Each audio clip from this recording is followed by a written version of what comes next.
Hello and welcome to this final first look exploring session looking at the Poetaster, the arraignment by Ben Jonson.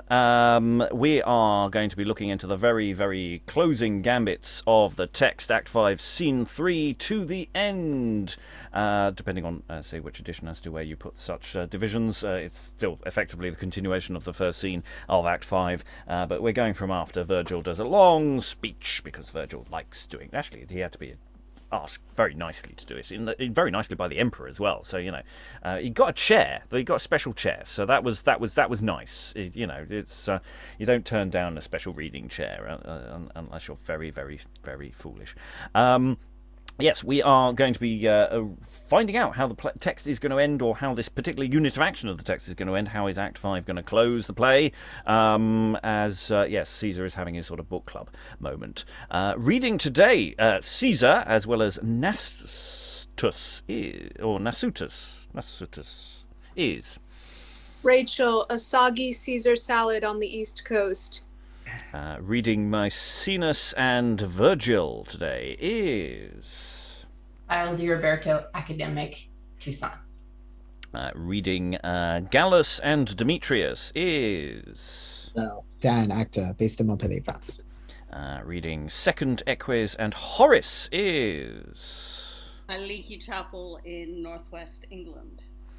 Reading First Eques, Crispinus and the author is... Hello, I'm Lynn Freitas. I'm a teacher, and I am in the northwestern United States, and it's pretty soggy here, too. Reading Lupus and Tibullus is... Alan, I used to be a werewolf, but I'm all right now! And stepping in to read Tucca, First Lictor, and Polyposus today is... muted at the moment.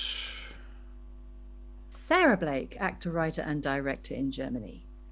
Though, fingers crossed, we may be able to release Sarah back into the wild if other readers appear. But thank you for stepping in. Anyway, we're going to dive back into the action of Act 5, where Virgil's been doing a recitation. Caesar has ordered all the doors closed, but off stage we can hear banging and confusion and stuff as Lupus starts to speak.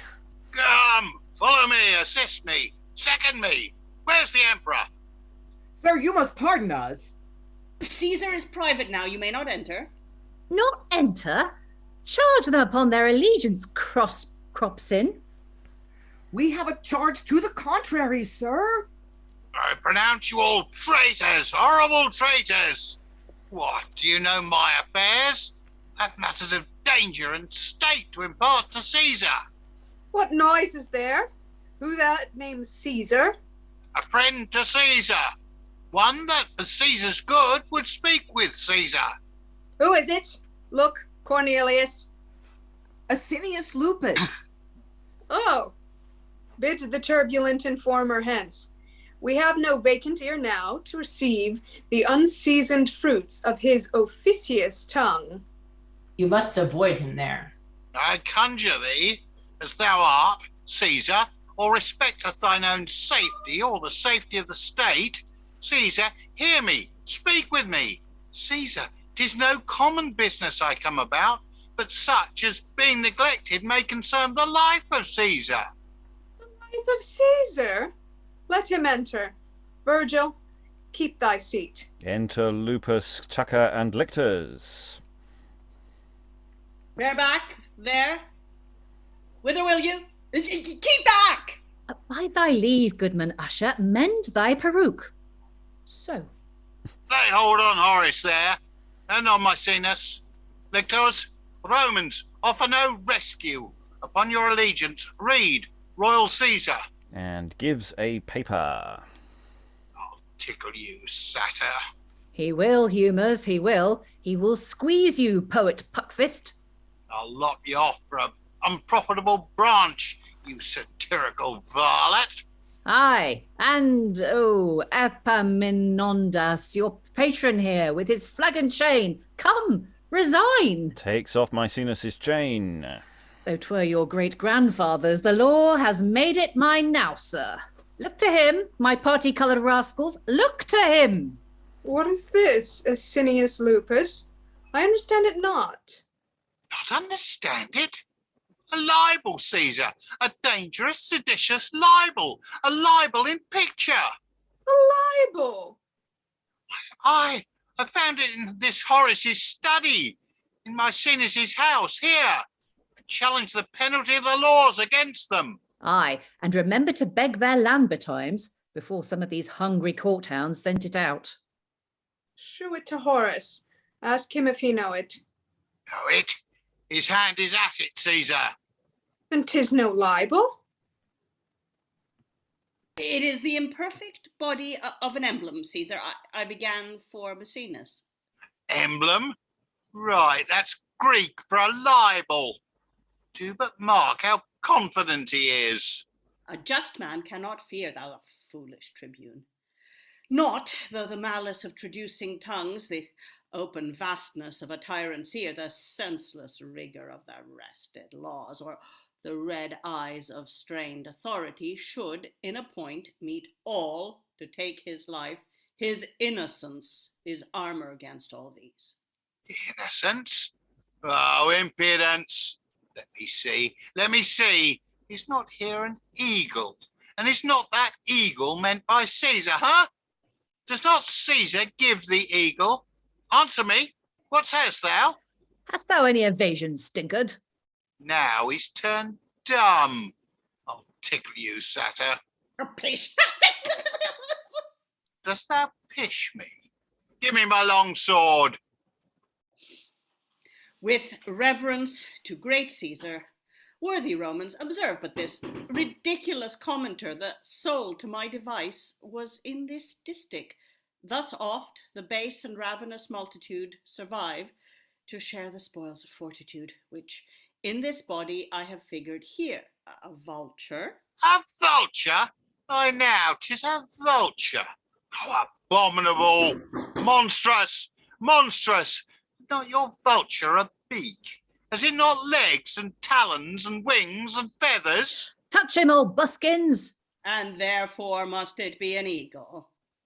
Respect him not, good Horace. Say your device. A vulture and a wolf. A wolf? Good. That's I. I am the wolf. My name is Lupus. I am meant by the wolf. On! On! A vulture and a wolf. Preying upon the carcass of an ass. An ass. Good still. That's I too. I am the ass. You meant me by the ass. Pray thee, leave braying then. If you will needs take it, I cannot with modesty give it from you. But by that beast the old Egyptians were wont to figure in their hieroglyphics patience, frugality, and fortitude, for none of which we can suspect you, Tribune. Who was it, Lupus, that informed you first? This should be meant by us? Or what's your comment? No, Caesar. A player gave me the first sight of it indeed. Aye, an honest sycophant-like slave, and a politician besides. Where is that player? He is without here. Call him in. Call in the player there. Master Aesop, call him. Player? Where is the player? Bear back. None but the player enter. Enter Aesop, followed by Crispinus and Demetrius. Yes, this gentleman and his Achates must. Pray you, Master Usher, will stand close here. 'Tis a gentleman of quality, this, though he be somewhat out of clothes, I tell ye. Come, Aesop, hast a bay leaf in thy mouth? Well said. Be not out, stinkard. Thou shalt have a monopoly of playing confirmed to thee, and thy covey under the emperor's broad seal for this service. Is this he? Aye, Caesar, this is he. Oh no, my little script. Let him be whipped. Lictors, go take him hence. And, Lupus, for your fierce credulity, one fit him with a pair of larger ears, to Caesar's doom, and must not be revoked. We hate to have our court and peace disturbed with these quotidian clamors. See it done. Caesar! Exeunt some of the lictors with Lupus and Aesop. Gag him, that we may have his silence. Caesar hath done like Caesar, fair and just is his award against these brainless creatures. 'Tis not the wholesome sharp morality or modest anger of a satiric spirit that hurts or wounds the body of the state, but the sinister application of the malicious, ignorant, and base interpreter who will distort and strain the general scope and purpose of an author to his particular and private spleen. We know it, our dear Virgil, and esteem it a most dishonest practice in that our man, a most dishonest practice in that man will seem too witty in another's work. What would Cornelius Gallus and Tibullus? And they whisper, Caesar. Nay, but as thou art a man, dost hear? A man of worship and honourable. Hold, here, take thy chain again. Resume, mad Mecaenas. What? Dost thou think I meant to have kept it, old boy? No, I did it but to fright thee, to try how thou wouldst take it. What, will I turn shock upon my friends, or my friends' friends? I scorn it with my 3 souls. Come, I love bully Horace as well as thou dost. 'Tis an honest hieroglyphic. Give me thy wrist, Helicon. Dost thou think I'll second a rhinoceros of them all against thee? Huh? All thy noble Hippocrene here? I'll turn stager first and be whipped too. Dost thou see, bully? You have your will of Caesar. Use it, Romans. Virgil shall be your praetor, and ourself will here sit by, spectator of your sports, and think it no impeach of royalty. Our ear is now too much profaned, grave Morrow, with these distastes, to take thy sacred lines. Put up thy book, till both the time and we be fitted with more hallowed circumstance for the receiving of so divine a work. Proceed with your design. Thanks to great Thanks to great Caesar. And we'll pause there because we're going to move into the sort of next motion of what's going on here. So, yes, we've got Lupus coming in. He's got more evidence of people doing bad things, and some people are not very impressed. But also, poor Aesop brought on. Doesn't get any lines. He's a bit tongue-tied and is immediately dragged off to be whipped. So bless his cotton socks. But Virgil is going to be standing over in judgment of the next movement of action as we go into, yes, shall we say the final act, as it were. Lynn. Yeah, Tucca continues to be really hard to pin down in terms of what kind of person is he, but he also continues to be hilarious. It's like, I'm taking your chain of office, you traitor. Wind is blowing the other way. Ha ha, just kidding. Yes, and and he's doing, that I like that line. Remember to beg their land, but if there's any good stuff coming through, that's he's definitely all very much for himself. And dost thou pish me? Oh, bless. Lupus. I feel that Lupus has had a reasonable comeuppance for his being just a bit of a party pooper, which just seems to be his role in life. Is just to, the way that Horace turns that around is quite nicely done. Has to be said. There's some really nice bit in there. Other thoughts in the room? So we're just sort of keying back into the text. I'm not expecting necessarily, especially for anyone who hasn't been here for a while, as we're just sort of getting back into what's going on. But yeah, Caesar's basically decided to step aside and leave Virgil to take on this indictment that's going to be happening here. Of where we go from here.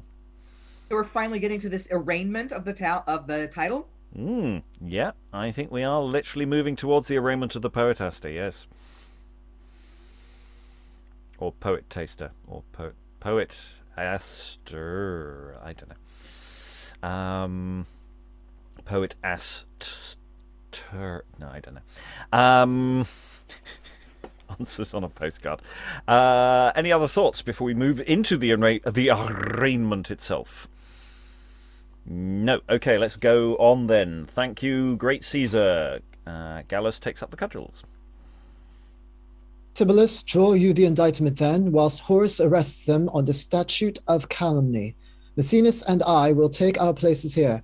Lictor, assist him. I'm the worst accuser under heaven. Tut, you must do it. 'Twill be noble mirth. I take no knowledge that they do malign me. Aye, but the world takes knowledge. But the world knew how heartily I wish a fool should hate me. Body of Jupiter, what? Will they arraign my brisk poetaster and his poor journeyman, huh? Would I were abroad, skeldering for a drachm, so I were out of this labyrinth again. I do feel myself turn stinkard already, but I must set the best face I have upon it now. Well said, my divine deft Horace. Bring the whoreson detracting slaves to the bar. Do make them hold up their spread goals. I'll give in evidence for thee, if thou wilt. Take courage, Crispinus. Would thy man had a clean band. What must we do, Captain? Thou shalt see anon. Do not make division with thy legs so. What's he, Horace? I only know him for a motion, Caesar. I am one of thy commanders, Caesar, a man of service and action. My name is Pantalus Tucca. I have served in thy wars against Mark Antony. Aye. Do you know him, Cornelius? He's one that hath had the mustering or convoy of a company now and then. I never noted him by any other employment. We will observe him better. Lictor, proclaim silence in the court.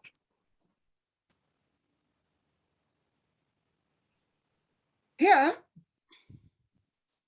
No, wait. That's not me. That's... Oh, that's me. Sorry. In the name of Caesar, silence! Let the parties, the accuser and the accused, present themselves. The accuser and the accused, present yourselves in court. Yeah. Read the indictment. Rufus, Liberius, Crispus, and Demetrius, Fannius, hold up your hands. You are before this time jointly and severally indicted, and here presently to be arraigned upon the statute of calumny, or lex remia, the one by the name of Rufus Liberius Crispinus, alias Crispinus, poetaster and plagiary, the other by the name of Demetrius Fannius, play dresser and plagiary, that you, not having the fear of Phoebus or his shafts before your eyes, contrary to the peace of our liege lord Augustus Caesar, his crown and dignity, and against the form of a statute, in that case made and provided, have most ignorantly, foolishly, and more like yourselves maliciously gone about to deprave and calumniate the person and writing of Quintus Horatius Flaccus, here present, poet and priest to the Muses, and to that end have mutually conspired and plotted at sundry times, as by several means, and in sundry places, for the better accomplishment of your base and envious purpose, taxing him falsely of self-love, arrogancy, impudence, railing, filching by translation, etc., of which all calumnies, and every one of them in manner and form aforesaid, what answer you? Are you guilty or not guilty? Not guilty, say. Not guilty. Guilty. How will you be tried? By the Roman gods and the noblest Romans. By the Roman gods and the noblest Romans. Here sets Mecaenas and Cornelius Gallus. Are you contented to be tried by these? Aye, so the noble captain may be joined with them in commission. Say. So the noble captain may be joined with them in commission. What say the plaintiff? I am content. Captain, then take your place. Alas, my worshipful praetor, 'tis more of thy gentleness than of my deserving I was. But since it hath pleased the court to make choice of my wisdom and gravity, come, my calumnious varlets, let's hear you talk for yourselves now. An hour or two. What can you say? Make a noise. Act. Act. Stay, turn, and take an oath first. You shall swear by thunder-darting Jove, the king of gods, and by the genius of Augustus Caesar, by your own white and uncorrupted souls, and the deep reverence of our Roman justice, to judge this case with truth and equity, as bound by your religion and your laws. Now read the evidence, but first demand of either prisoner if that writ be theirs. Gives him 2 papers. Show this under Crispinus. Is it yours? Say I. What? Dost thou stand upon it, pimp? Do not deny thine own Minerva, thy palace, the issue of thy brain. Yes, it is mine. Show that unto Demetrius. Is it yours? It is. There's a father will not deny his own bastard now, I warrant thee. Read them aloud. Ramp up my genius, be not retrograde, but boldly nominate a spade a spade. What? Shall I lubrical and glibbery muse? Live as she were defunct like a punk in stews? Excellent. Alas, that were no modern consequence, to have cothernal buskins frighted hence. No, teach thy incubus to poetize, and throw aboard thy spurious snotterize upon that puffed up lump of balmy froth.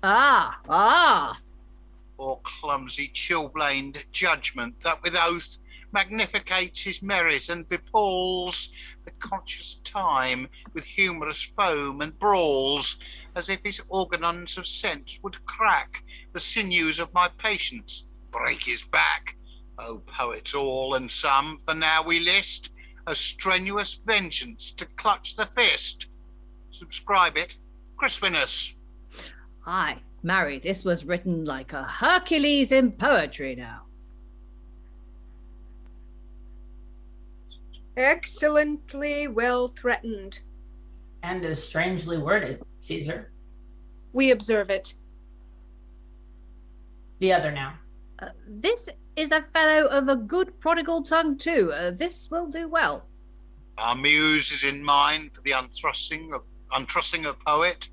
I slip by his name, for most men do know it. A critic that all the world bescumbers with satirical humours and lyrical numbers. Art thou there, boy? And for the most part himself doth advance, with much self-love and more arrogance. Good again. And, but that I would not be thought a prater, I could tell you he were a translator.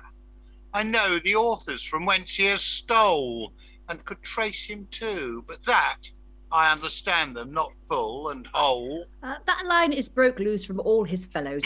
Chain him up shorter, do. The best note I can give you to know him by is that he keeps gallants company, whom I could wish in time should him fear, lest after they buy repentance too dear.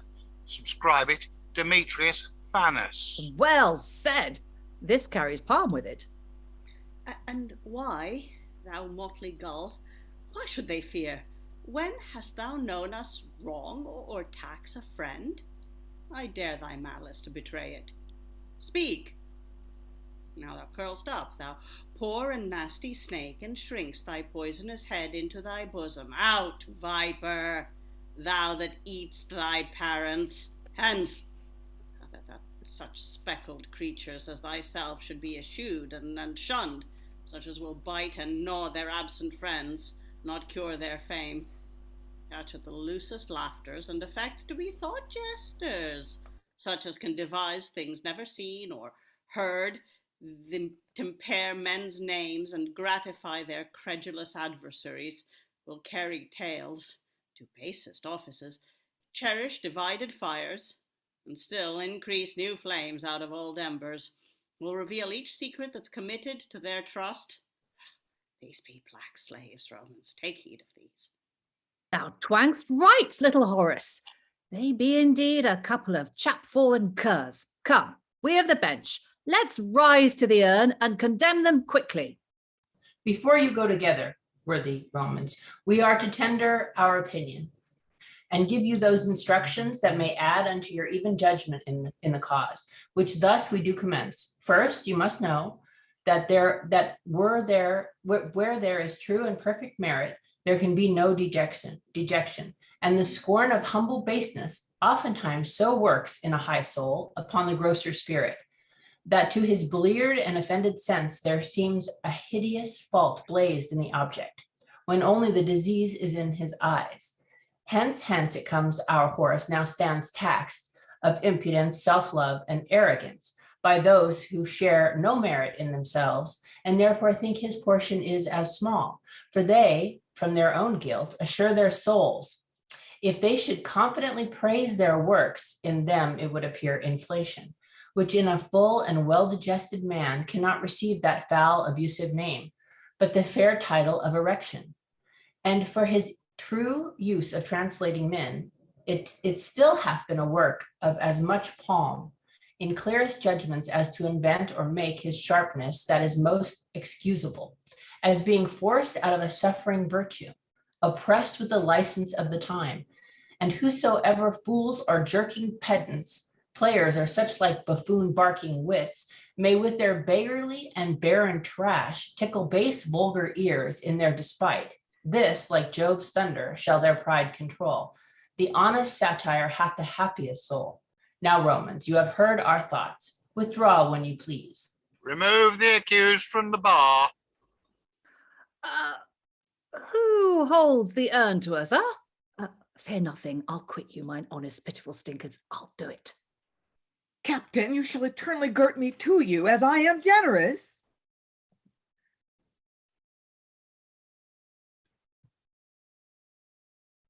Oh, go to. Tibullus, let there be a case of vizards privately provided. We have found a subject to bestow them on. It shall be done, Caesar. Here be words, Horace, able to bastinado a man's ears. Aye. Please it, great Caesar, I have pills about me, mixed with the whitest kind of hellebore, would give him a light vomit that should purge his brain and stomach of those tumorous heats. Might I have leave to minister unto him? Oh, be his Esculapius, gentle Horace. You shall have leave, and he shall be your patient. Virgil, use your authority, command him forth. Caesar is careful of your health, Crispinus, and hath himself chose a physician to minister unto you. Take his pills. They are somewhat bitter, sir, but very wholesome. Take yet another. So, stand by, they'll work on. Romans, return to your several seats. Lictors, bring forward the urn and set the accused to the bar. Quickly, you horse and egregious varlets, come forward. What, shall we sit all day upon you?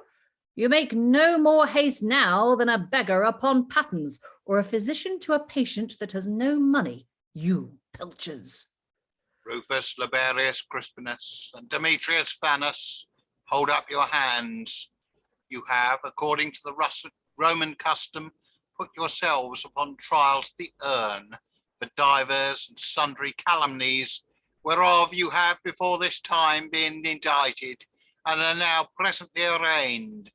Prepare yourself to hearken to the verdict of your triers. Caius Clinius Mecaenas pronounceth you by this handwriting guilty. Cornelius Gallus, guilty. Pantilius Tucca, Parcel guilty, I. He means himself, for it was he indeed suborned us to the calumny. I? You horse on Canthareres, was it I? I appeal to your conscience, Captain. Then you confess it now? I do, and crave the mercy of the court. What saith Crispinus? The captain! The captain! My physic begins to work with my patient, I see. Captain, stand forth and answer. Hold thy peace, poet praetor. I appeal from thee to Caesar. Aye. Do me right, royal Caesar. Marry, and I will, sir.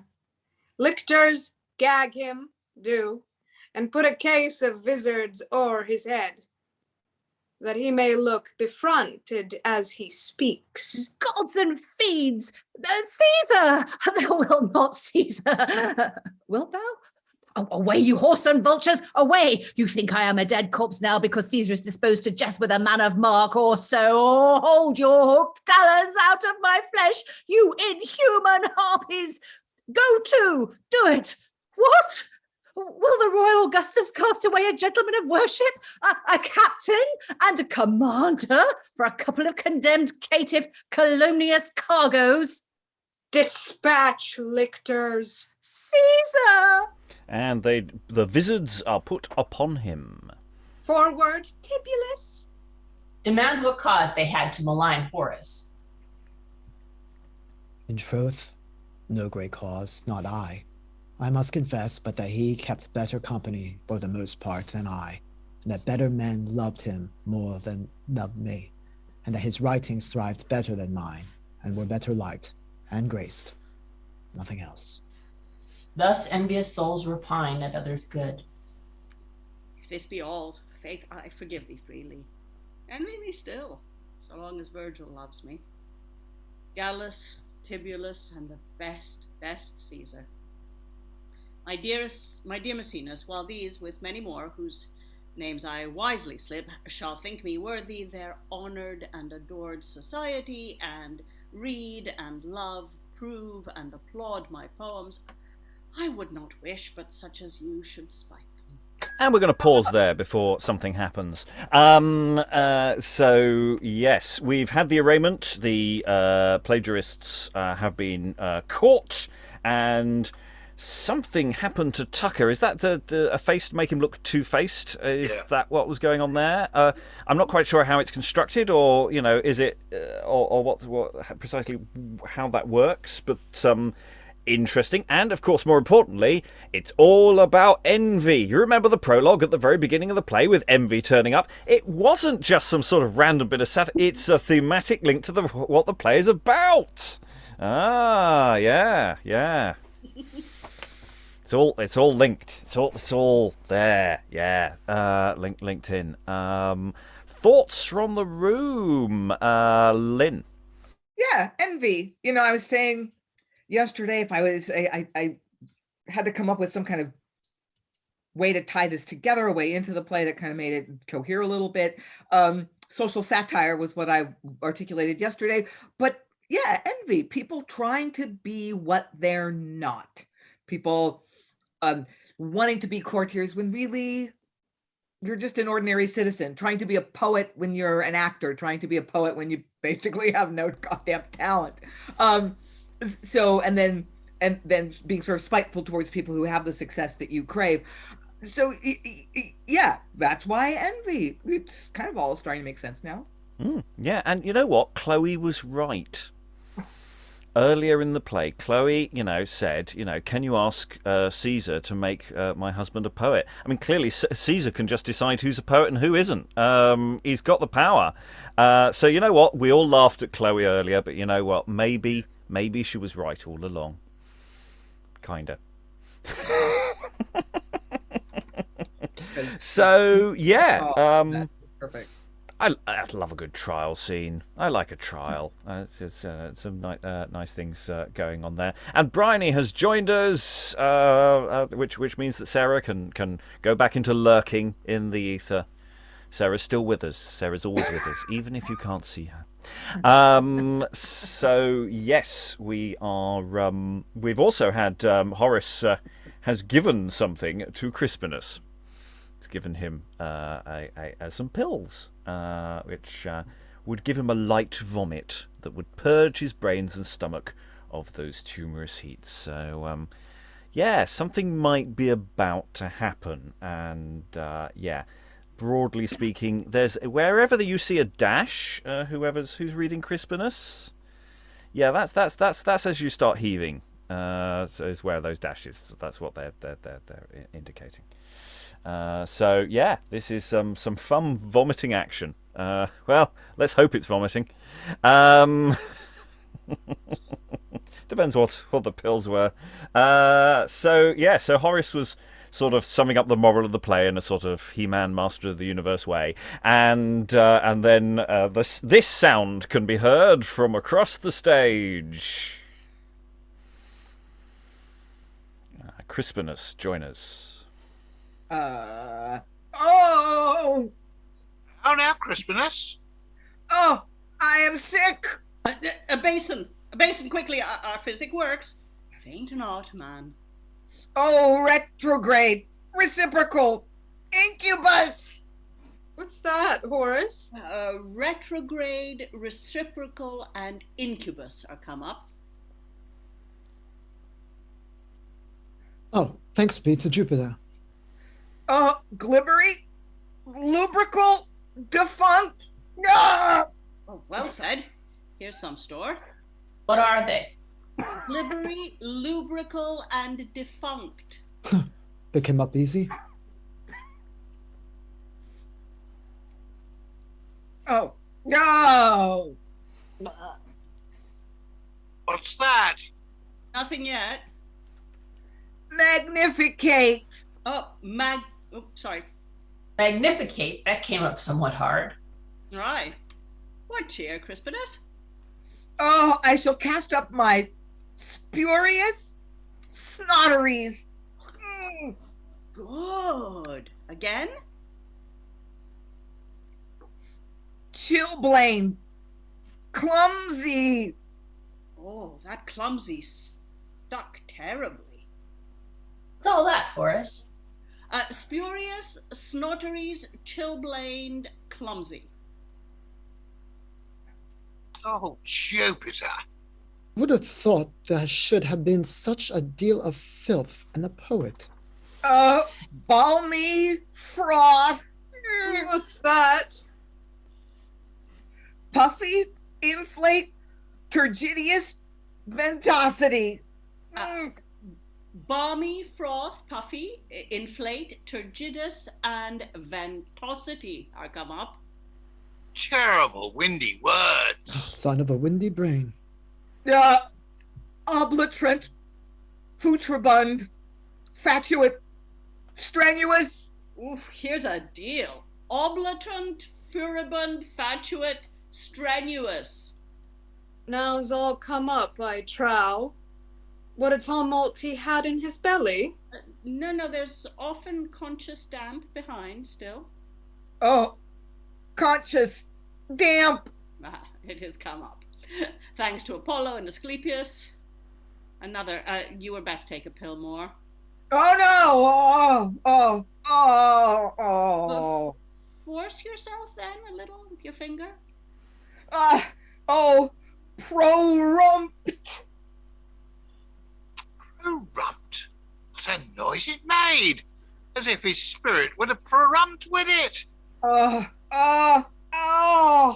Help him, it sticks strangely, whatever it is. Clutched. Now it is come. Clutched. Clutched! It is well that's come up. It had but a narrow passage. Oh. Again, hold him. Hold his head there. Snarling gusts.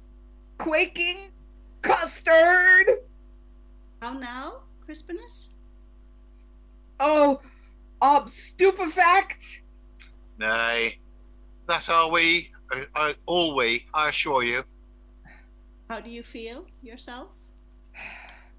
Pretty and well, I thank you.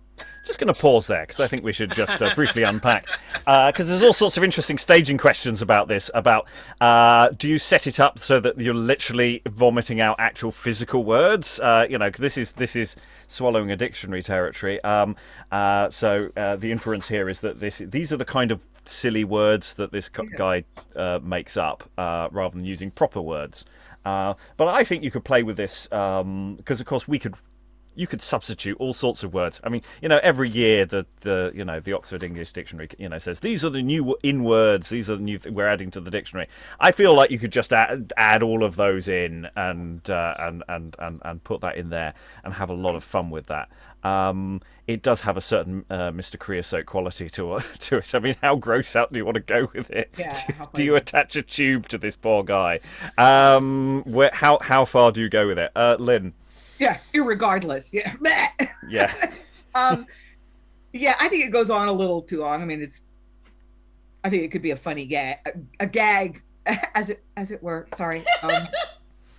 But yeah, there's something, I don't know if this is like an American comedy thing, but there's this rule of three. 3 times is funny. For the 4th time you pull a gag, it's not funny anymore. So the first time it's like, oh, that's a funny thing. Oh, look, that happened again. Oh, look, it happened a 3rd time. There's something about 3 that's sort of in the Western mentality kind of satisfying. So it's like 3 is enough. Yeah, well, I'm not sure because they come in sort of chunks, as it were. So some of them move very quickly. Thank you. I'm here all week. Try the veal. So that they come in clusters, and there's one which I think is not necessarily a vomit. I think the prompt could be from behind. So you could go from vomit, kind of thing. So that's how you break the rule of 3. You do 3 things the same, and then the 4th time you do it differently. So, but I think you can definitely play around with the timing of that, and it's also what everybody else is doing in reaction to it, how it flows. And also, I'm just thinking, Boys Company, they'd just milk this till it is dead, because they will love it, even if the audience hates it. Briony. I really enjoyed it. Because the words, they just got sillier, and then other people's reactions, as if this was a normal thing. I always vomit ridiculous words when I'm sick. I don't know, I just really love this sequence. I've not seen anything like this before. And yeah, I don't think you'd have to go particularly gross with it either, because I think it's just really silly. Yeah. Rachael. Yeah, I wrote word vomit in the chat, and I wonder if you could do like a Mean Girls thing where he does this whole word vomit, and then at the end when you think it's over, it's, oh no, it's actual vomit. I mean, not for the stage manager. I mean, somehow figure out so it's not like you don't have to clean up the stage, but with the bucket or something like that. There isn't much play left, so if you are going to make a mess, this is the time to do it. I mean, it won't make you popular with the stage manager, but it is very doable. In fact, it will make this final sequence probably even funnier if everyone's sort of just gingerly stepping around and sweeping up goo.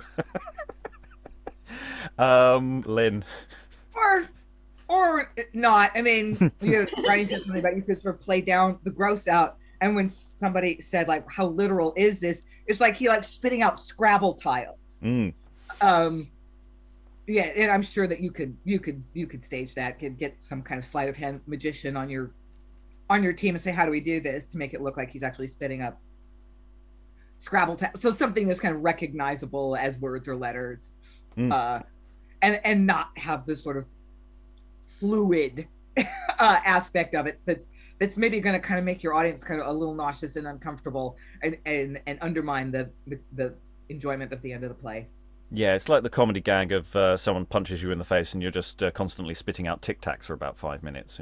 Yes. Something a bit more solid. Yes, absolutely. I was thinking that pages of paper is just it's just like it just keeps coming out. Or for that matter, every time he goes into a vomit situation, it's a slightly different format. And the final, because he talks about some of them will come up really badly, so it might be the final one's literally a massive book just somehow magically just goes thunk on the stage and just going, clutched. And you can put down whichever book is terrible book is favourite of the month at the moment. So I'm sure pick your favourite worst literature that can just go thunking onto the stage. Rachael.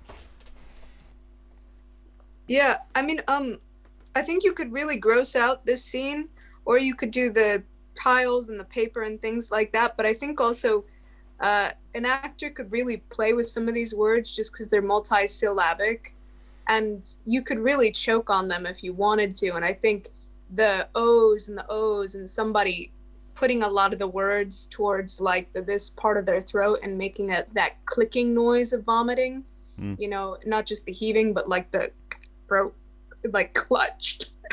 You know what I mean? Things like that. Like just the way Lynn was doing it now, as somebody who was also in the scene reading for Caesar, that the O's and the O's and the O's, that really put me on that sort of edge itself. And I think you could just play with that, depending on the budget of a production. I think there's options to do it all the way, you know what I mean, with the vomiting and the farting and the things like that. But also you could just put it and keep it in the words and really get like that gross out still. I think he gives you a lot there with the words for the gross out. And of course, you've got people helping him as well. The suggestions: put your finger down your throat. The Heimlich maneuver hasn't been invented yet, but I see no reason why we couldn't use it this day. There's all that sort of thing. That there's a lot of other people involved. It's not just him, and it's not just Horace. It's everybody in the room is sort of engaged in this action in some way, shape, or form. Dan, I've been trying to get my head around this scene because I haven't been here since Monday or Tuesday, whatever it was. And trying to figure out, this is always my question about, I guess, every play, but in particular, let's just talk about the play at hand. And what is the scene trying to do, and how can it be staged, and what am I taking away from this? If this is a satire, as is about poetry, obviously Poetaster, and specific people, possibly, I think it would do well if the words would be, and I imagine that they probably were, possibly referenced words that were used in other plays at the time, or just words that we knew people were using as part of their vocabulary, or just an exaggeration of what kinds of words one would use. And I would think that if one were to stage it today, it would kind of be the same thing. It's just like pick your favorite political figure and their favorite catchphrases and substitute those in. Because the scene does go on a really long time, and even before we get to the gagging part of it, it's pretty dry. Now, I'm somebody who has watched real courtroom stuff, and I'm actually entertained by that. But I imagine it's not everyone's cup of tea, but maybe people do like watching this on the stage as well, and maybe this isn't something people could watch. So I'm not going to say that there isn't entertaining value in that, but it is pretty dry. So I think that if this scene were to go on, it's got to be pointing, not got to be, but I think there's value in making a point to specific figures in society at the time with whom we can identify. While I agree, the original production would have been pointing at a very specific literary figure, and I'm fairly certain all of these words are used by them. That's why we know who they are. Exactly. I don't think it matters actually to this. I think they need to be pompous words. They can be real words. That's why I was suggesting, the kind of words that you get highlighted every year by new editions of dictionaries. There are usually buzzwords that we just think are stupid and silly that pop up. You've got to be a bit careful because sometimes that gets politicized. Yeah, I mean, there's also thing. And the other thing is, remember that a lot of this scene, we would have to cut the play in half because it's quite long. Sure. So the setup for this moment could be pulled way back. I think absolutely. I think a lot of Horace and Virgil do go on far too long. And the evidence in play. I think there is a sort of a bit of an issue of actually how the evidence actually functions as well. I'm not sure as a trial it functions fully as a trial. I think there's a bit of an issue about how the evidence is presented and what any of it means, and I think there's an issue of making that land is quite difficult. Right. I mean, but they always take, even in courtroom dramas, I mean, they're supposed to be really accurate. They always take many liberties with how much time it would take or how long it would be with the witnesses, and I think that you can get around as much. But I do think the landing of each of these things, obviously, maybe it should be shortened. I mean, I think it absolutely should be. But what bit are you talking about? The scene overall or the actual vomiting? Overall, I mean, well, when you get to just the courtroom stuff, the courtroom setup for it, and introduction of evidence, I mean, that in and of itself is a drama. It seems to be a dramatized version of what would actually happen. Dramatized, still dry, but nevertheless. But I think that this part, especially the satirical part of it, is where you have a lot of room. I mean, you could take shots at everyone, left, right, and center, in this. Yeah, so you're not necessarily, making it so political that everyone on the left is going to hate us, or everyone on the right's going to hate us. Right. So let's clean up this. Let's put the mop out while we do the mop up the action, as it were. So I think Crispinus is empty now. So Virgil, take it away. These pills can but restore him for a time, not cure him quite of such a malady. Caught by so many serpents which have filled his blood and brain thus full of crudities, 'tis necessary therefore he observe a strict and wholesome diet. Look you take each morning of old Cato's principles, a good draught next your heart that walk upon, till it be well digested. Then come home and taste a piece of Terence. Suck his phrase instead of licorice, and at any hand, shun Plautus and old Aeneas. They are meats, too harsh for a weak stomach. Used to read, but not without a tutor, the best Greeks, as Orpheus, Musaeus, Penderus, Hesiod, Callimachus, and Theocrite, high Homer, but beware of Lycophron. He is too dark and dangerous a dish. You must not hunt for wild, outlandish terms to stuff out a peculiar dialect, but let your matter run before your words. And if at any time you chance to meet some Gallo-Belgic phrase, you shall not straight rack your poor verse to give it entertainment, but let it pass, and do not think yourself much damnified if you do leave it out, when nor your understanding nor the sense can well receive it. This fair abstinence in time will render you more sound and clear, and this have I prescribed to you, in place of a strict sentence, which till he perform, attire him in that robe, and henceforth learn to bear yourself more humbly, not to swell or breathe your insolent and idle spite on him whose laughter can your worst affright. Take him away. Jupiter guard Caesar. And for a week or two, see him locked up in some dark place removed from company. He will talk idly else after his physic. Now to you, sir. The extremity of law awards you to be branded in the front, for this your calumny.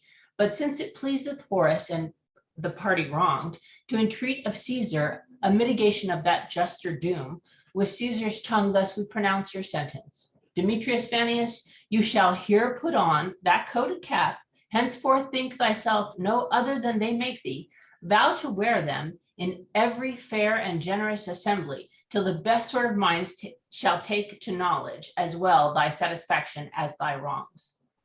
Only, grave praetor, here in open court I crave the oath for good behavior may be administered unto them both. Horace, it shall. Tibullus, give it to them. Rufus, Liberius, Crispinus, and Demetrius Fannius, lay your hands on your hearts.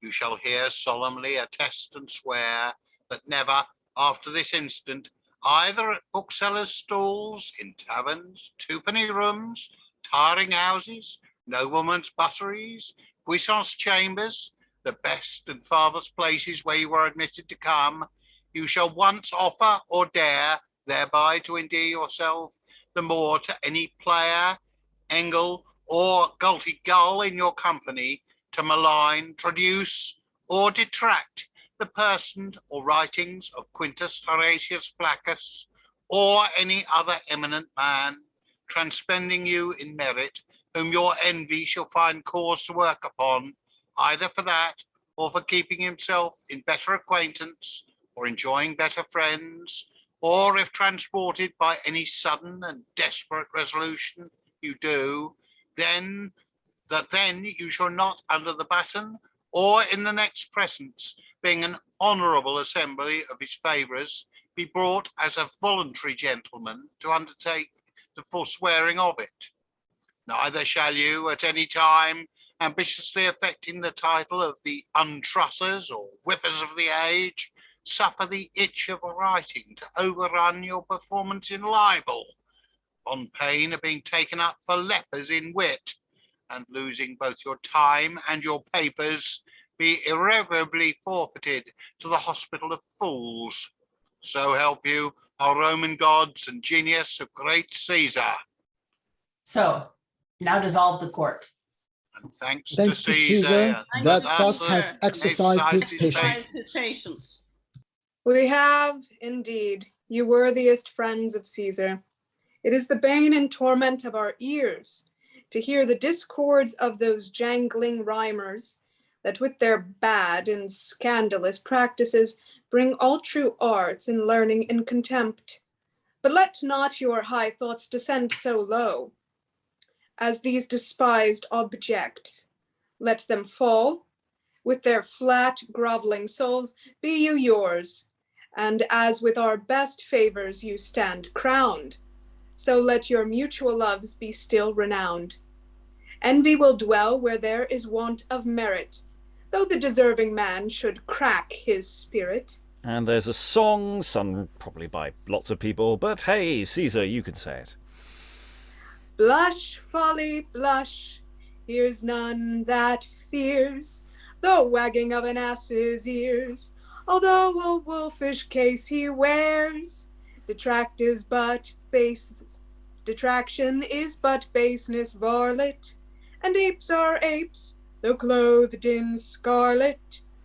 And they exit. Yes, so justice has been delivered.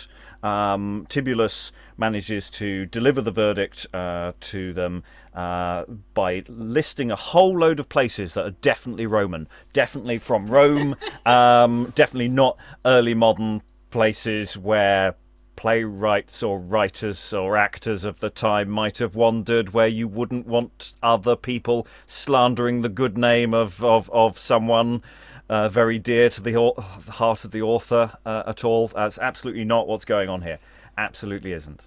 Envy's terrible, isn't it? You just hate it when other people envy you. So I would say it's not the most exciting of wrap-ups, but it's wrapped up. It's ended, though we have some more to go. Before we go to the what we'll call an additional DVD bonus feature, any thoughts about that wrap-up? Alan? Well, there's a Latin tag, 4 words of Latin after the Exian, which mean absolutely diddly squat to me. It looks like someone's just tipped up the Scrabble set again. Anyone got a gloss on it? No, it's not part of the text, so I don't care. It's not performative. In fact, it may not even live there. Although you never know with this text whether it's meant to be performed or not performed, because a lot of this stuff does not seem to be dramatic. I mean, normally, I think Rachel's just found a translation of it. It does actually make sense as a sign-off. I do, yeah, but I don't think it's a performative sign-off. I think it's just this is the moral of the story. Kind of thing. It's just envy bad. I looked it up and it says the Festival of the Golden Rump. Yeah, I'm just going to say there's a reason why I didn't bother translating it. So let's, however, go to what we'll call the DVD extra. So we're going to a scene in the author's lodgings. Now, this was performed once, but otherwise is not necessarily part of its ongoing life. So we're going to just see whether it gives us some more meat to chew, whether we would put it in a production or not. We've got to go back actually to the beginning and ask questions about, would we keep the prologue in? So far, this actor's told me we have to keep the prologue in, but we were discussing whether we needed it or not earlier. But anyway, let's have a look at this scene set in the author's lodgings. Enter Nasutus and Polyposus.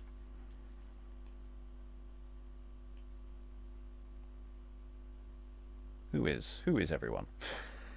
I don't know who anyone is.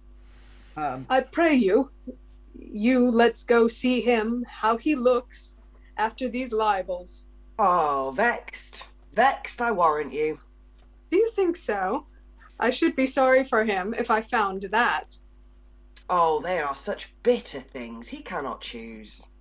But is he guilty of them? Pah, that's no matter. No! No. Here's his lodging. We'll steal upon him, or let's listen. Stay. He has a humour oft to talk to himself.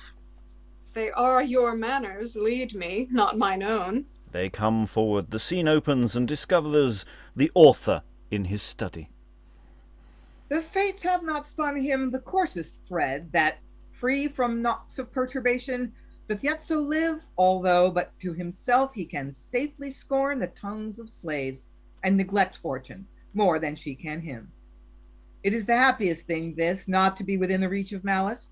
It provides a man so well to laugh off injuries, and never sends him farther for his vengeance than the vexed bosom of his enemy. I, now, but think how poor their spite sets off, who, after all their waste of sulphurous terms, and burst out thunder of their charged mouths, have nothing left but the unsavory smoke of their black vomit to upbraid themselves, whilst I, at whom they shot, sit here, shot free, as unhurt of envy as unhit. And Polyposus and Nasutus discover themselves. Aye, but the multitude, they think not so, sir. They think you hit and hurt, and dare give out your silence argues it in not rejoining to this or that late libel. Lass, good rout, I can afford to leave them so still, and like the barking students of Bears College, to swallow up the garbage of the time with greedy gullets, whilst myself sit by, pleased, and yet tortured with their beastly feeding. 'Tis a sweet madness runs along with them to think all that are aimed at are still are struck. Then, where the shaft still lights, makes the mark, and so each fear or fever-shaken fool may challenge Teucer's hand in archery. Good troth, if I knew any man so vile to act the crimes these whippers reprehend, or what their servile apes gesticulate, I should not then much muse their shreds were liked. Since ill men have a lust to hear others' sins, all good men have a zeal to hear sin shamed. But when it is all excrement they vent, base filth and awful, or thefts notable as ocean piracies or highway stands, and not a crime they're taxed, but 'tis their own, or what their own foul thoughts suggested to them, and that in their heat of taxing others, not one of them but lives himself, if known, improbior satiram scribente cenado. What should I say more than turn stone with wonder? I never saw this play bred all this tumult. What was there in it could so deeply offend and stir so many hornets? Shall I tell you? Yea, and ingeniously. Then, by the hope which I prefer unto all other projects, I can profess I never writ that piece more innocent or empty of offense. but some salt it had, but neither tooth nor gall, nor was there in it any circumstance which, in the setting down, I could suspect might be perverted by an enemy's tongue. Only it had the fault to be called mine, and that was the crime. No. Why, they say you tax the law and lawyers, captains and the players, by their particular names. It is not so. I use no name. My books have still been taught to spare the persons and to speak the vices. These are mere slanders, and enforced by such as have no safer ways to men's disgraces. But their own lies and loss of honesty, fellows of practiced and most laxative tongues, whose empty and eager bellies in the year compel their brains to many desperate shifts. I spare to name them, for their wretchedness fury itself would pardon. These or such, whether of malice or of ignorance, or itch to have me their adversary, I know not, or all these mixed, but I am sure 3 years they did provoke me with their petulant styles on every stage. And I, at last unwilling, but weary, I confess, of so much trouble, thought I would try if shame could not win upon them, and therefore chose Augustus Caesar's times, when wit and area were at their height in Rome, to show that Virgil, Horace, and the rest of those great master spirits did not want detractors then, or practicers against them. And by this line, although no parallel, I hope at last they would sit down and blush. But nothing I could find more contrary. And though the impudence of flies be great, yet this hath so provoked the angry wasps, or, as you said, the next nest, the hornets, that they fly buzzing mad about my nostrils, and like so many screaming grasshoppers held by the wings, fill every ear with noise. And what? Those former calumnies you mentioned. First of the law. Indeed, I thought I brought in Ovid, chid by his angry father for neglecting the study of laws for poetry, and I am warranted by his own words. Sepe Pater dixit, studium quid inutile tentas. Meonides nullas ipse reliquit opus. And in far harsher terms elsewhere, as these, non me verbosas leges, et discere non me ingrato voces prostitutuis foro. But how these should relate unto our laws, or the just ministers, with the least abuse, I reverence both too much to understand. Then, for the captain, I will only speak an epigram that I have made. It is unto true soldiers. That's the lemma. Mark it. Strength of my country, whilst I bring to view such, are miscalled captains, and wrong you and your high names. I do desire that thence you put not on you, nor you take offense. I swear by your true friend, my muse, I love your great profession, which I once did prove, and did not shame it in my actions then, no more than I dare now do with my pen. He that not trusts me, having vowed thus much, but is angry for the captain still, is such. Now for the players, it is true I taxed them, but some, and those so sparingly, as all the rest might have sat still unquestioned, had they but had the wit or conscience to think well of themselves. But impotent they thought each man's vice belonged to their whole tribe, and much good do it them. What they have done against me, I am not moved with. If it gave them meat or got them clothes, 'tis well. That was their end. Only amongst them, I am sorry for some better natures, by the rest so drawn, to run in that vile line. And this is all? Will you not answer then the libels? No. Or the untrussers? Neither. You're undone then. With whom? The world. The bawd.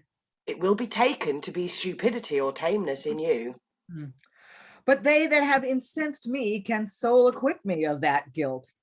They know I dare to spurn or baffle them, or squirt their eyes with ink or urine. Or I could do worse, armed with Archilocus fury, right iambics should make the desperate lashers hang themselves, rhyme them to death, as they do Irish rats in drumming tunes. Or living, I could stamp their foreheads with those deep and public brands that the whole company of barbers surgeon could not take off all with their art and plasters. And these my prints should last, still to be read in their pale fronts, when with what they write against me shall, like a figure drawn in water, fleet, and the poor wretched papers be employed to clothe tobacco or some cheaper drug. This I could do, and make them infamous. But to what end? When their own deeds have marked them, and that I know within his guilty breast, each slanderer bears a whip that shall torment him worse than 1,000,000 of these temporal plagues, which to pursue were but a feminine humor, and far beneath the dignity of a man. 'Tis true, for to revenge their injuries were to confess you felt them. Let them go, and use the treasure of the fool, their tongues, who makes his gain by speaking worst of beat. Oh, but they lay particular imputations. As what? That all your writing is mere railing. If all the salt in the old comedy should be so censured, or the sharper wit of the bold satire termed scolding rage, what age could then compare with those for buffoons? What should be said of Aristophanes, Perseus, or Juvenal, whose names we now so glorify in schools? At least pretend it. Have they no other?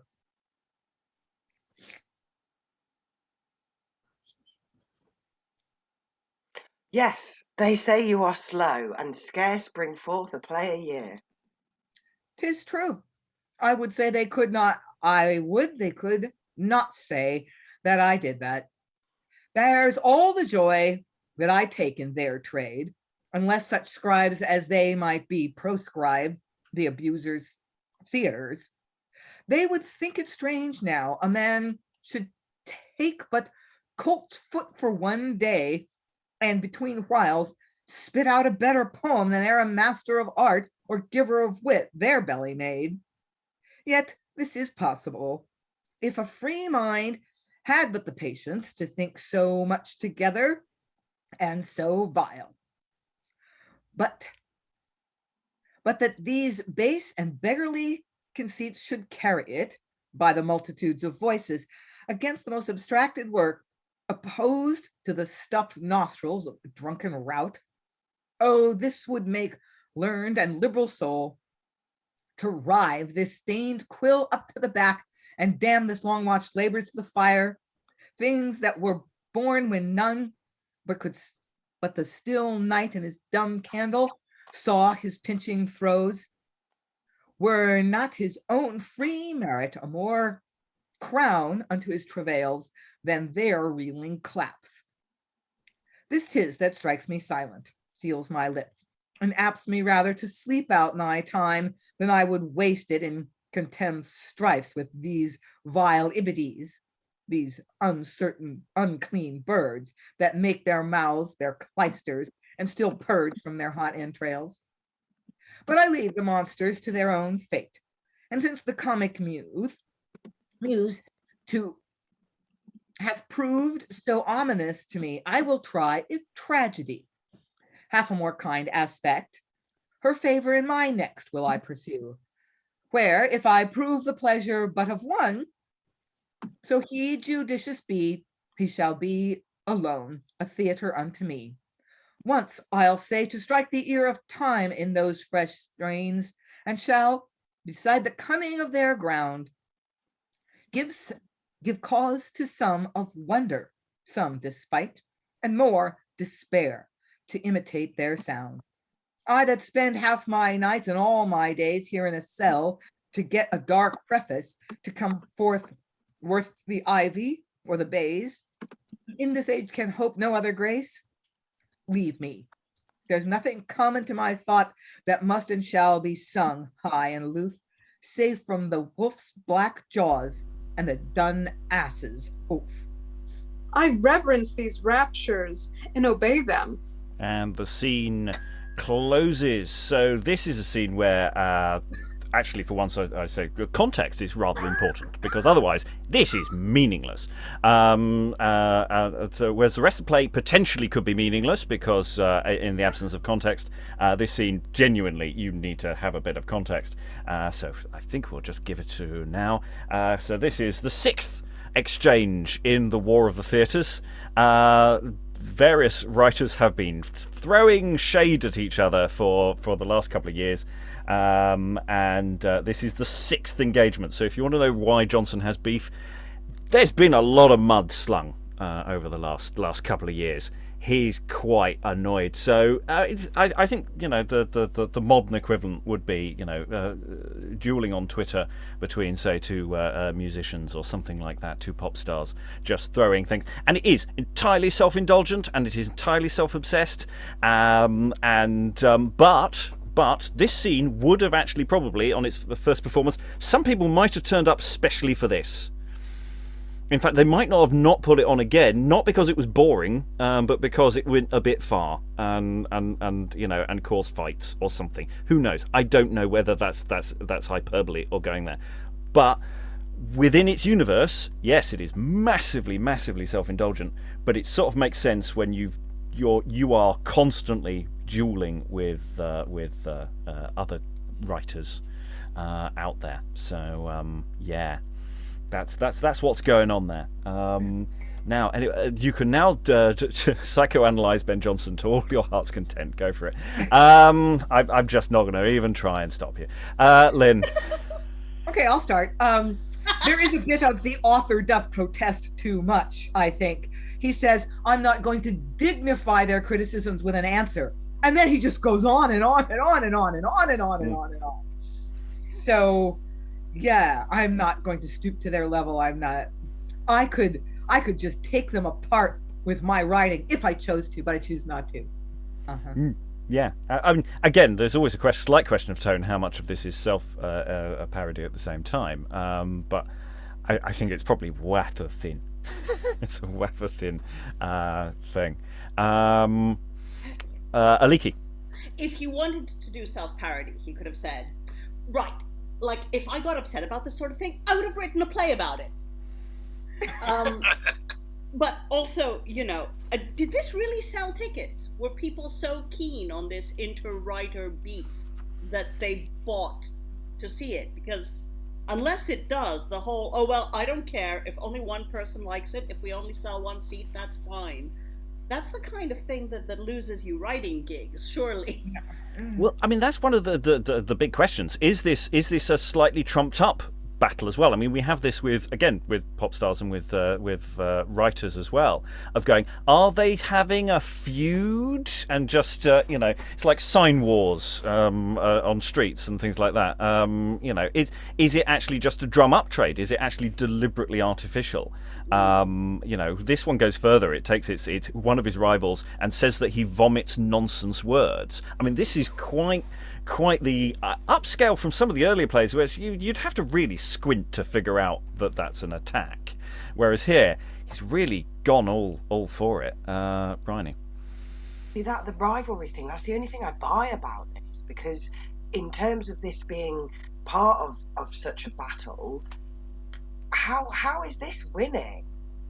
He just made himself sound like everything they've accused him of being, surely. Like, and you're a writer, and if that's the best that you could manage, then get in the sea, Ben Jonson. What is this? I mean, there's an awful lot of literary fiction spats which are very like this in modern times. You're just going, you really haven't proofread what you've just thrown out in an article, have you? You haven't analysed what you've just said. Yeah, absolutely. Kyle. It also reminds me of, I was just thinking, would it be popular in the period? But I think the Harvey Nash quarrel was popular, and this is kind of like, it kind of reminds me of that, the insulting back and forth and long verbose exchanges. Yeah, I mean, it has to be said, one of the best parts of the play is his attack on his rival with the vomiting words. I mean, it's such a good image, and it's such an effective moment, and you can absolutely understand why why the closing exchange has only ever been performed once. He got it out of his system, and then everyone said, "Can we not do that again?" Okay. I like the emblems in the court scene too. I thought they were funny. I mean, the wolf and the raven emblem, and right. I mean, potentially. Oh yeah, you've got some nice gags in there. The gags are recurring. And they of course they accuse him of taking ages to write a play. And he says he's gonna go off and stop writing. He's gonna write a tragedy next, which indeed 2 years later he will. Only took him 2 years. Yeah. And no comments on what anyone thinks of that tragedy when we get to it. Okay, let the text speak for itself and speak for what it's like after being cut. Briony, then Dan. I'm just trying to work out what sort of people were playing Nasutus and what's his face as well. Like to be able to do that on stage with a straight face while he is, full on got his head between his legs. But what? I couldn't play either of those parts in real life, personally. I think it's a really good point, because it's a boys' company, so that it would, if it was in fact Jonson playing himself, that would be so incongruous as well, because you'd have this full-grown adult with two kids giving him feed lines. I mean, it's such a weird thing, but think of all those sycophantic interviews you've got where that you might have seen online or on things where you have some groupie feeding lines to some great figure who then spouts off. I mean, we have this kind of content all the time. It's just we put it on the internet now. We don't have it at the end of a show. Dan. I think that maybe, like I said, I already said this earlier. I'm constantly trying to get my head around these plays, these Jonson plays, and I finally feel like, because I just feel like otherwise I don't know how to engage with them or to discuss them, because I don't understand how they were, how they could be staged, and B, who would consume them, and C, I'm starting to think maybe I'm not supposed to be entertained in the way that I feel like I expect to be entertained when I go to an early modern play. I mean, now I'm starting to think that I made this comparison before we had started the show to some French plays that I see, a lot of French plays that I see, where you will literally see, I mean, just people walking up to the microphone and then giving long monologues, and just to say their piece on something, or voiceovers doing the same thing, and people watch this, and I'm thinking there's a lot of seemingly non-dramatic elements in this play, or non-dramatic scenes, like this whole trial scene where it seems nary a laugh in there, or dramatic motion, just like this speech at the end. I don't know if one could really serve this text other than by standing there and saying what you're and speaking it out to the audience. And I don't think it's true the trial scene is nary a laugh. There are bits in there. Okay, there are. Yeah. Okay, arguably, maybe. I'm not talking about when you get to the vomiting part. I'm saying I'm talking about before that. I mean, you've got Tucca sort of interfering with the witnesses. You've got, and before that, you've got the making fun of and basically taking apart of Lucas, etc., and all of that sequence. It does have jokes. It does get serious as well. All right, it's not necessarily for me, but fine. I'll give you that.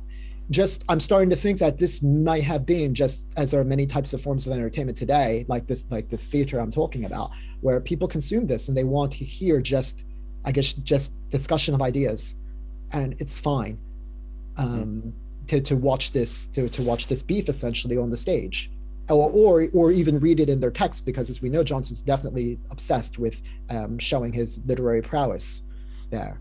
But I don't know, because ignoring the sort of the closing moment, the play itself has a unity, and actually I don't think you need to know that it's a specific beef about somebody else. Well, I'm not saying that you do. I'm just saying that, but the discussion of these ideas, it is still poetaster. It is still definitely seemingly holding poets to some sort of standard. That you don't need to know who, it's Marston or Decker, whoever. You could just think that in general, but the people would probably or possibly know that in the past. Even if they didn't, it's still, how would you stage this in such a way where it's entertaining? And I'm thinking, well, maybe you're not necessarily looking for what you would do with other plays. Maybe it is just literally standing up there and people like that, like watching that. Alan? I think actually the court scene, whether it's deliberate or not, but came over to me in part of being satirical of the legal system and the fact that lawyers never use 7 words when 75 will do. But the other question that occurred to me, you mentioned this was the sort of the 6th iteration of the war between the theatres. Have we actually encountered any of the previous iterations? I can't. Yes, we have. recall We've done all of them, and and that's why I was saying that with most of those, the satire is so embedded you don't actually notice. This is the one where it sort of breaks cover in quite an overt way, because the whole play is about envy on some level and about writers, and is able to, and has this quite well-known scene at the end where the person who is clearly coded largely to be Marston is basically vomits words on stage because of a critical response to what the kind of writing that Marston did, which is ironic because their writing style is not actually that dissimilar in so many ways. Right. So, I mean, one suggestion then in the show notes when you put this up, Rob, is maybe to cross-reference those previous 5 iterations. There will be a playlist specifically for the War of the Theatres when we complete it, because there is more to come. But yes, Histriomastics, Every Man Out of His Humour, Jack Jump's Entertainment, Cynthia's Revels, and What You Will are the attested ones where, say, there are various figures who may or may not be being attacked in various different ways. But because we've read most of the Marston absolutely ages ago, the interconnectivity of all those things was there. But again, it's not our primary function is to unpack that stuff, though we may do that as a future thing, because that might be nice to zone into. I quite like the idea of doing an event which is just sections from the Wars of the Theatres to sort of get a sense of how the Poets' War function, if indeed it does in the way that people say it does, because of course it's not an absolute, and satire is difficult to pin down when so much time has passed. Anyway, I really want to now pull us back to the play overall, the play for today, and largely, I say, ignoring the editorial at the end, and for that matter the lengthy scene in Act 3, the play overall, I think it is definitely quite an odd one, but there is a structure to it and it does have a thesis, and I just think it needs a lot of tweaking to focus in and make it land, because it's got 5 very different acts. They're all doing different things. So I think you've got to lean into that and say, we're here, we're doing, and that each act is its own little story.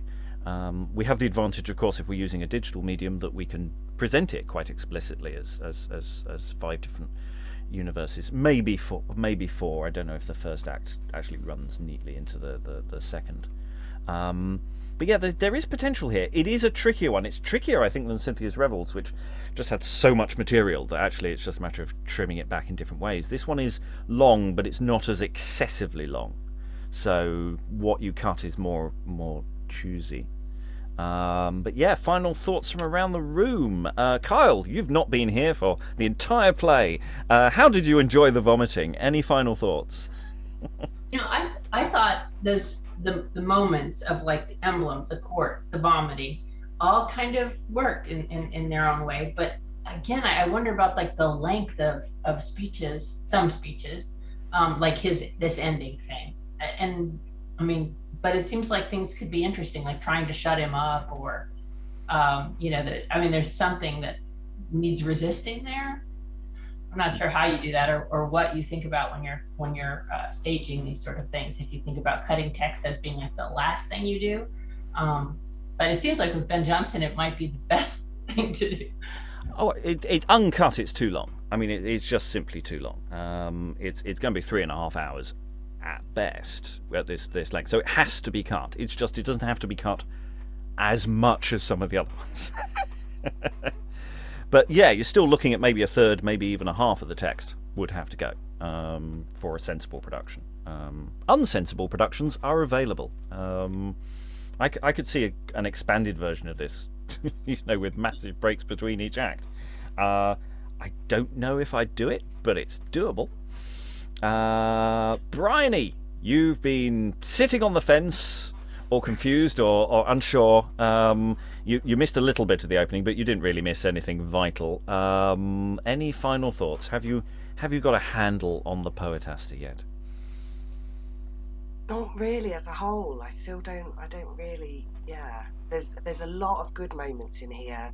I would love to workshop several of these things, like the vomiting, as I said earlier. That's something I've not seen before, and I think there's so many ways that you could play with that and make it work. I liked the speechifying, the clarified speech earlier in the play, and little moments like that I found engaging and interesting, and thought, there's loads of ways that we could do that, and it could be really fun. But as a whole play, it's not me. I didn't really get it fully. It just never quite landed for me. And I am wondering whether Jonson's writing went down an interesting sort of blind alley, actually. Because we quite liked his earlier stuff, his Cases Altered and Every Man in His Humour. And I wonder if getting into this, he gets into a very episodic style with a lot of these, and I wonder if he's actually taken it as far as he can, and actually that we've lost something, and also that he's interfered with these texts later in the day, that we are looking at a slightly edited, an expanded version of a text that is less theatrical than the original production might have been. There is an alternative text to look at. One day we will get to it. It is primarily different in that it is shorter. So whether there are fundamental textual changes within that concision is another question, but for another time. Alan, any final thoughts? Yeah, I must admit, I'm reminded of the review of Wagner. It has some wonderful moments and some dreadful quarters of an hour. But I think it's a less obvious one in some ways as to where one places the edits, and it does need cutting down to size, but there's not a matter of many really identifiable scenes that you could just sort of take out and bin.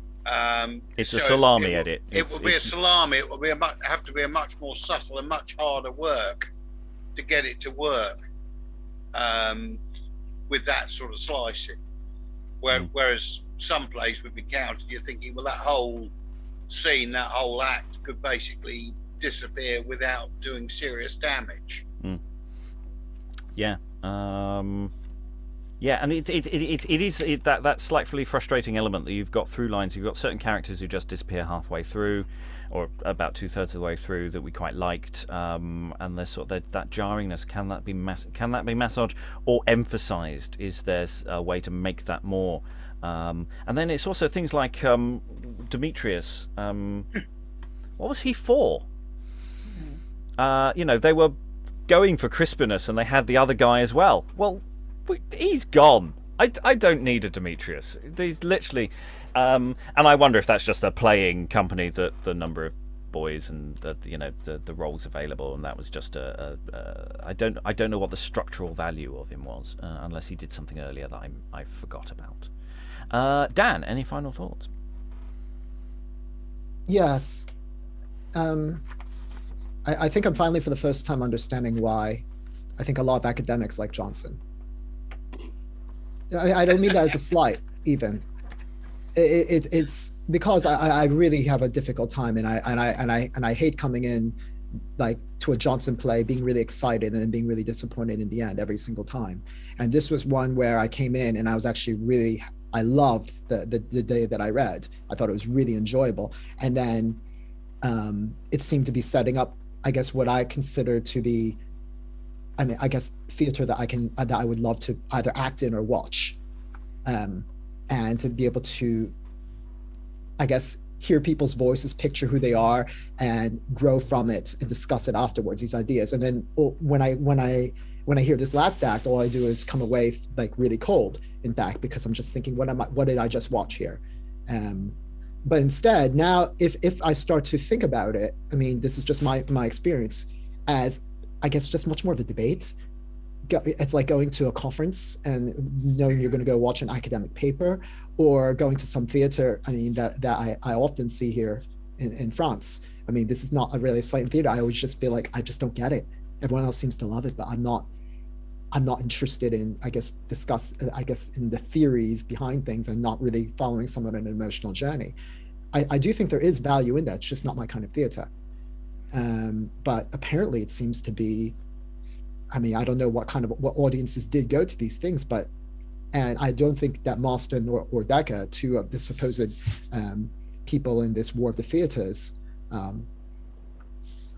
debate, wrote like Jonson. I much prefer their work. In fact, this just seems, Jonson was really prolific writer. I mean, he produced a lot of work, and it seemed that nobody was stopping him from doing it. So obviously there was an audience for it, and I think I feel like I've got a little bit more of a handle of what that audience might have looked like, and I think I can handle this a little better now. Yes, just returning to the question, what would you do with it now?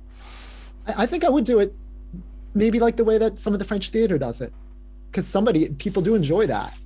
I mean, standing at the microphone and just giving speeches. And just musing about the ideas. Is it doing that, really? I mean, there is a story here. They are telling a story, and they're engaging in the story. They don't make many long speeches, actually, in the entire play. But I don't mean just standing there one long speech after the other, but in terms of like trying to make something out of a scene, like, oh, you've got to physicalize the scene, or, you know, I guess, try to build up the relationships between characters. I'm saying I'm not sure if we necessarily need to, because it doesn't seem to be too, I mean, after the first act or two, it seems to shy away from that. To me, at least, it does. It's incredibly busy until Act 5. It's only Act 5 is where they're standing around making speeches. Horace is a comedy character who's running away from someone who won't leave him alone. We have a massive party in the middle of Act 4. There's all this social commentary and stuff going on. It is literally only Act 5 that is doing something, you could argue that, and it has a massive vomiting scene in the middle of it. I don't think that's an accurate depiction of what's going on with the text. It's just what I took away. So I don't get that as much with, like, I mean, some of the older plays, I mean, where they're classically structured, like Orlando Furioso, for example, like Green, where you've got literally long speech after long speech. I'm entertained by that, actually, because I can follow along the story arc, and I understand the relationships between the characters. And I don't feel like, I guess in general with Jonson plays, I do that, but I'm starting to feel like I understand. Maybe I get a little bit of the method now and what I can take away. I don't know, just me though. Rachael, any final thoughts? I do see where Dan's coming from, and like this is what this play has been making me think, that maybe that's what this War of the Theatres was. It wasn't just Jonson's ego, but he was coming from a different place. Like the guy who invented TV, he wanted it to be for people to learn ancient Greek and Latin. Like he saw that as like a method of education, and philosophy and languages, and just really educating the populace, and that's not the way that it went.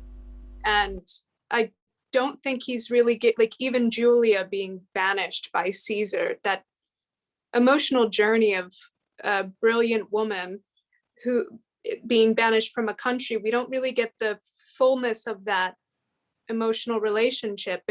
He kind of creates these static relationships so that we don't get pulled away from the moral lesson or the artistic lesson or the intellectual lesson that I think he's trying to go for sometimes. I think he's using it as like a philosophical dialogue sometimes. I think he's really interested in this in witticisms, and maybe there's the humor and other things. And I'm not going to discount that there's been some good characters, but I think that there's something else that he was going for. Again, I'm struggling to find where in this text that happened. I'm very confused, because, you know, I mean, it does get bogged down occasionally, but most of the time it's fluid action with people just doing silly things. A lot of the time, that's what the text is doing. I'm confused where, yes, there is a theme and it gets wrapped up at the very end of the play, but I don't see it in almost 90% of the text. I'm really confused where this is coming from. Rachael. Well, I mean, Dan brought up Decker and Marston, and I think there's more interest in creating like the human relationships, like, and I don't think that we necessarily got them. I'm not saying he's humorless or that he didn't have funny moments, because there's definitely gags that I think if you workshopped them, you could have them. But I do think that he was experimenting somewhat here. I think that maybe this is one of those watershed works where somebody's more experimenting with style to bring it into like something later on that maybe gets more renowned. But that's what it felt like for me, that he just seems to not be focusing on what everybody else was focusing on with their stuff, you know, because it's like I don't know, between Ovid and Julia, these heavy romantic moments don't seem to land. You know, Chloe and her husband are on the sort of, not outskirts, but she's maybe starting up an affair, that there's a parasocial relationship between Horace and his fanboy where it's one-sided, and there's not an emotional stake to some of those relationships, because like, if it's somebody's fanboy, what does he care if the fanboy doesn't like him anymore? You know, it's not the same as like a son and an estranged father. Like, you know, like what's the one where the guy goes undercover to get his son married in that one Marston play or something like that, where there's even where there's the malcontent or something like the fawn. Yeah. But I don't know, there's like something about the relationships he creates that he chooses people where it's not high risk emotionally. We'll move on to the question in play. Lynn, how would you stage this? Yeah, you know, I'm gonna veer off in a much different direction than Rachael and Daniel have. You know, I for once am not going to be negative Nelly. I really think you could kind of pull this all together with the theme of social satire and a critique of people being envious and not content with their situation in life and having low levels of self-awareness. And I think you could do it in a way that's not mean-spirited, that's a little bit more sort of sweet-tempered and gentle. Maybe that's not how it was intended, but I don't care. And you know that I don't care about authorial intent. I don't care. And I think you could make it work as a kind of a more gentle critique of various human foibles and weaknesses. And I think structurally it might be more sound than this format it makes visible, because it does kind of braid together. We have Ovid and his father, and then Ovid shows up at Chloe and Albius's party, and then so does Crispinus, and then so Crispinus shows up later on, and then Crispinus connects us with Horace, and then Horace connects us with Virgil, who connects us with Caesar, or whatever. So there's this kind of chain of characters that even though there isn't a through line character from beginning to end, there's never a definite break between this completely separate episode and the next episode. There's always a character or a situation that connects one episode to the subsequent episode. So I think there is a structure. That structurally it's more integrated than and we give it credit for. And there was one moment in the end that kind of seduced me particularly, when Crispinus is convicted, and part of his sentence is, Horace, I think it is, tells him how to become a poet. Okay, stop with your pretentious bullshit. Read the good authors.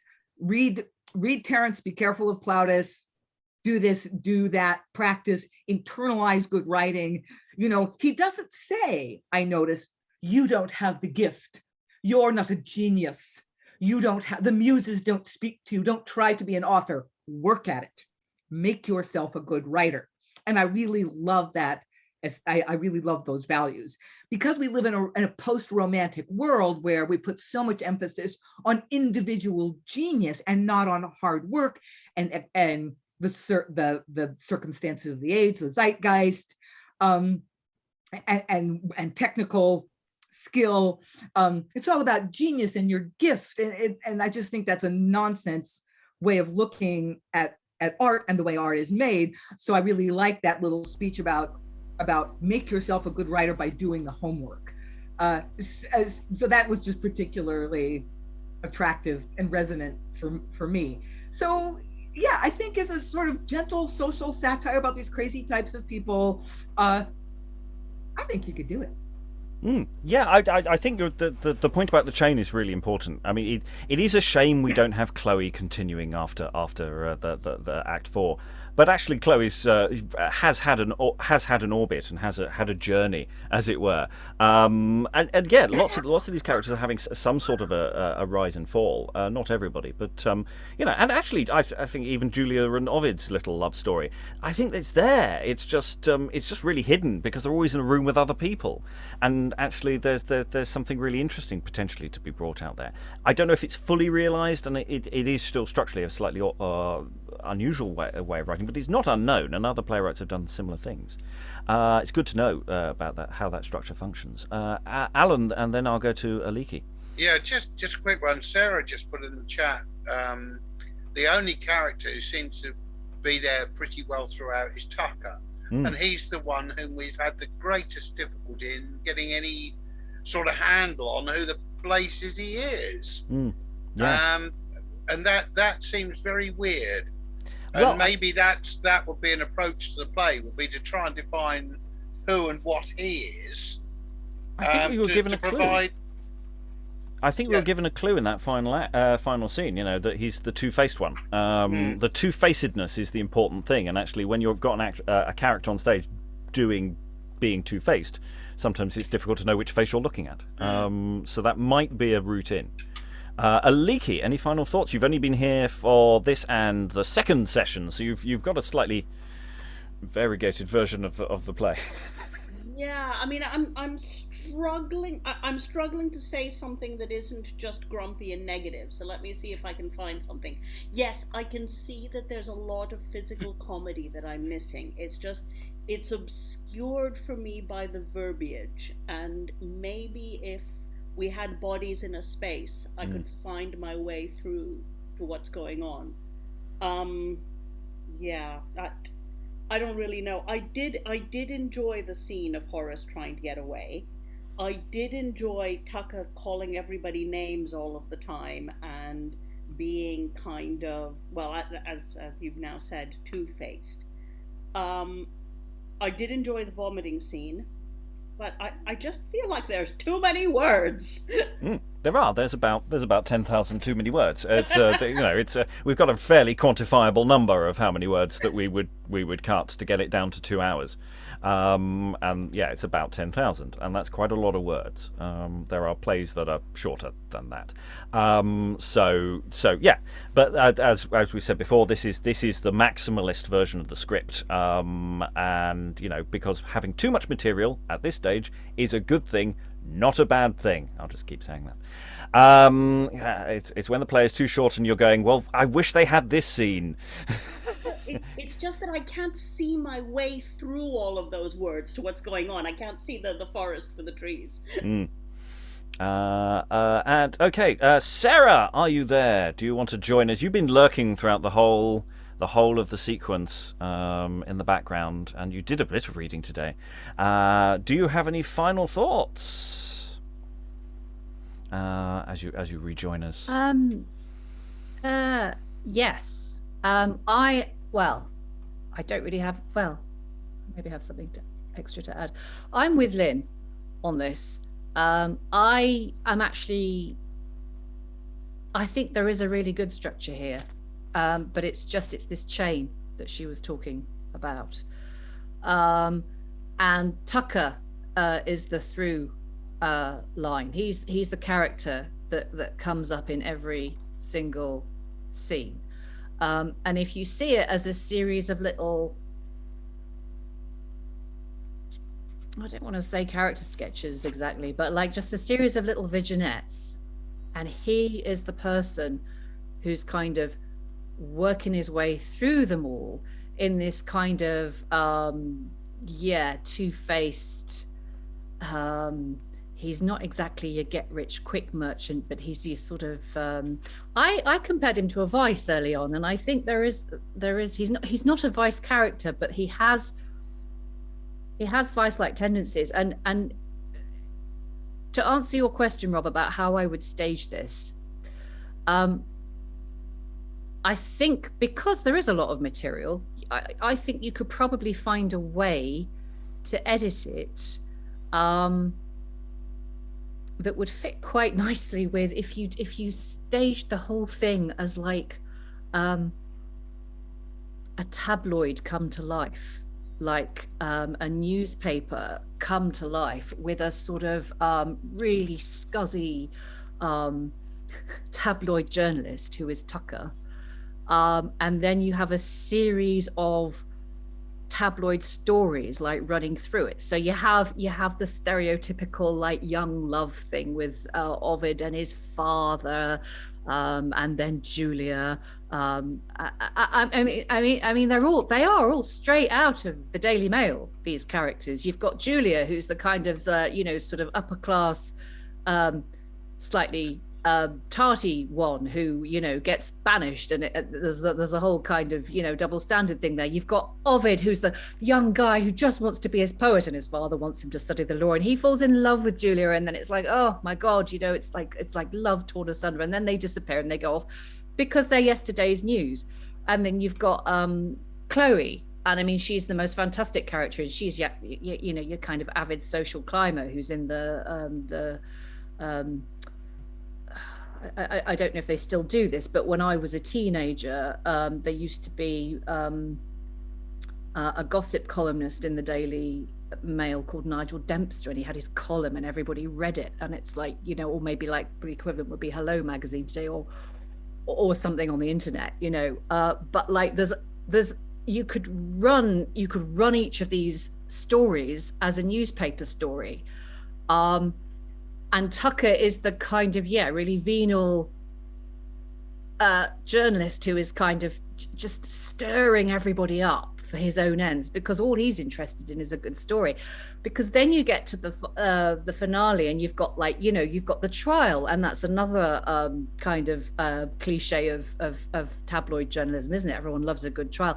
And then you're building to this climax with this hilarious that word vomit was just hysterical, I thought. And I'm like, I don't know if you could take such liberties with it, but I'd be tempted to kind of flip it and actually have Tucca, who's the one who's vomiting up all the words, and he's literally vomiting up all the stories that he's been all the people that he's been manipulating to get their stories. So it's like the stories become the story of the play, if that kind of makes sense.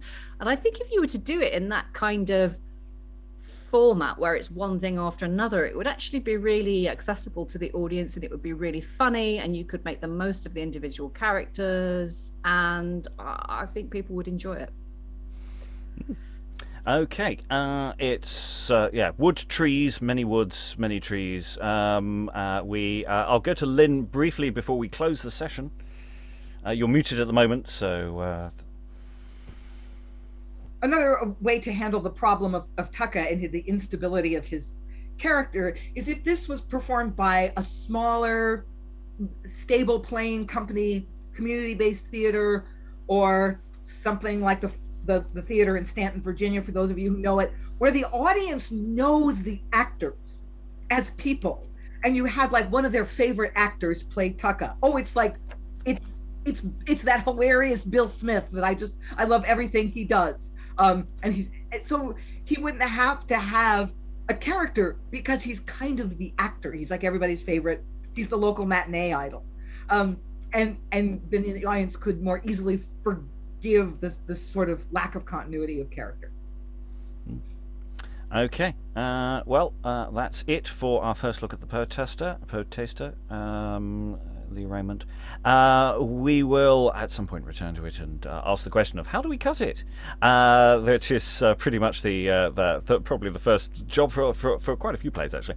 All that remains to thank all the wonderful readers for all their wonderful reading. Thank you very much, everyone, and goodbye. Do not make division with my legs so.